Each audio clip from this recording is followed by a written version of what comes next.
ಇವತ್ತಿನಿಂದ bike taxi ವಿರುದ್ಧ ಕಾರ್ಯಾಚರಣೆಯನ್ನು ಆರಂಭಿಸುವುದಕ್ಕೆ ಆರ್ಟಿಒ ಅಧಿಕಾರಿಗಳು ನಿರ್ಧರಿಸಿದ್ದಾರೆ. ಬೆಂಗಳೂರಿನಲ್ಲಿ ಇವತ್ತಿನಿಂದ ನಡೆಯುತ್ತೆ ಈ ಕಾರ್ಯಾಚರಣೆ. ಬೆಂಗಳೂರಿನ 11 ಆರ್ಟಿಒ ವ್ಯಾಪ್ತಿಗಳಲ್ಲಿ ಈ ಆಪರೇಷನ್ ಅನ್ನು ಕೈಗೆತ್ತಿಕೊಳ್ತಾ ಇದ್ದಾರೆ.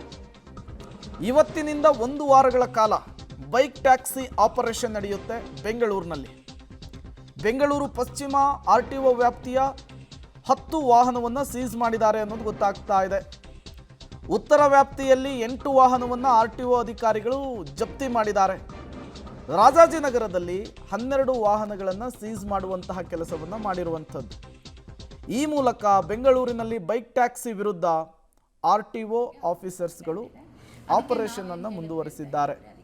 1 ವಾರಗಳ ಕಾಲ ಇದೇ ರೀತಿ ಕಾರ್ಯಾಚರಣೆ ನಡೆಯುತ್ತೆ.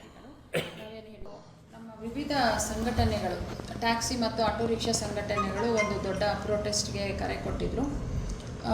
ಇವತ್ತು ಸಂಜೆ ನಾವು ನಮ್ಮ ವಿಲ್ಸನ್ ಗಾರ್ಡನ್ ಪೊಲೀಸ್ ಅಧಿಕಾರಿಗಳು ಮತ್ತು ನಾವು ಎಲ್ಲ ನಮ್ಮ ಸಾರಿಗೆ ಆಯುಕ್ತರ ಕಚೇರಿಗೆ ಆ ಸಂಘಟನೆಗಳ ಇದು ಲೀಡರ್ಸ್ನ ಇವತ್ತು ಪದಾಧಿಕಾರಿಗಳನ್ನ ಕರೆದು ಪ್ರಿಲಿಮಿನರಿಯಾಗಿ ಏನು ಎತ್ತ ಅಂತ ಕೇಳಿದವಾಗ ಅವರು 2 ವಿಷಯದ ಬಗ್ಗೆ ನಾವು ಪ್ರೊಟೆಸ್ಟ್ ಮಾಡ್ತಾ ಇದ್ದೀವಿ ಅಂತ ಹೇಳಿದ್ರು. ಒಂದು, 1 ಸಿಟಿ 1 ಫೇರ್. ಈಗಾಗಲೇ ನಾವು 2024ರಲ್ಲಿ ಈ 1 ಸಿಟಿ 1 ಫೇರ್ ಅಂತ ಹೇಳಿ ಏನು ಮಿನಿಮಮ್ ಆ್ಯಂಡ್ ಮ್ಯಾಕ್ಸಿಮಮ್. ಈಗಾಗಲೇ ಬೈಕ್ ಟ್ಯಾಕ್ಸಿ ವಿಚಾರ ಸಂಬಂಧ ಸುಪ್ರೀಂ ಕೋರ್ಟ್ ಅಂಗಳವನ್ನು ತಲುಪಿದೆ.